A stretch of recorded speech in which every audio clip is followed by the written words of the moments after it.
کیا ان کی مثال میں کسی ہے کہ آسمان سے برس رہا ہو اور اس میں اندھیرے پر اندھیرا چھا رہا ہو اور بادل گرج رہا ہو اور بجلی کوند رہی ہو تو یہ کڑک سے ڈر کر موت کے خوف سے کانوں میں انگلیاں دے لے. اور اللہ کافروں کو ہر طرف سے گھیرے ہوئے ہے. قریب ہے کہ بجلی کی چمک ان کی آنکھوں کی بصارت کو اچک لے جائے. جب بجلی چمکتی اور ان پر روشنی ڈالتی ہے تو اس میں چل پڑتے ہیں، اور جب اندھیرا ہو جاتا ہے تو کھڑے کے کھڑے رہ جاتے ہیں. اور اگر اللہ چاہتا تو ان کے کانوں کی سنوائی اور آنکھوں کی بینائی دونوں کو زائل کر دیتا. بلا شبہ اللہ ہر چیز پر قادر ہے.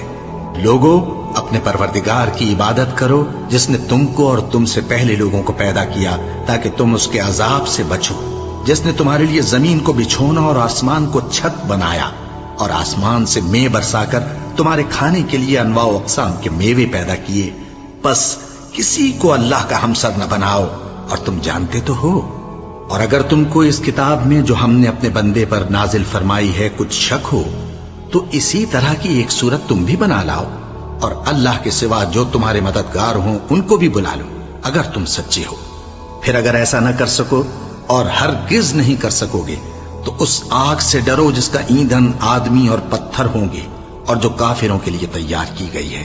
اور جو لوگ ایمان لائے اور نیک عمل کرتے رہے ان کو خوشخبری سنا دو کہ ان کے لیے نعمت کے باغ ہیں جن کے نیچے نہریں